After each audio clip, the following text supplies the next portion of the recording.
In order to solve this question, we first need to look at what is given.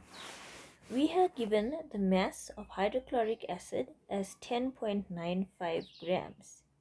We are also given the volume of water, which is 100 cubic centimeters. First, we need to find what is the volume of water in cubic decimeters. We always work in cubic decimeters. It's important to remind students of how to convert from millicubic millimeters to cubic centimeters to cubic decimeters. Remember, each jump is dividing by 1,000. This is because we are working with cubes.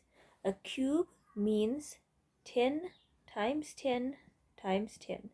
Therefore, 1,000. So, let's first work out the volume of 100 cubic centimeters to be in decimeters cubed. 100 cubic centimeters divided by 1,000 gives 0.1 cubic decimeters. Next, we work out the number of moles. We are already given the mass of hydrochloric acid. So, we use the formula moles is equal to mass over molar mass.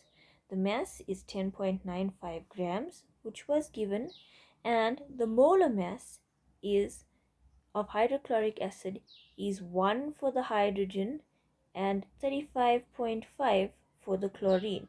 We get this from the periodic table. That gives us 0.3 moles of hydrochloric acid. We then substitute into our concentration equation. Concentration equals the number of moles divided by the volume. We use the volume the number of moles 0.3 divided by the volume 0.1. The concentration is then 3 moles per cubic decimeter.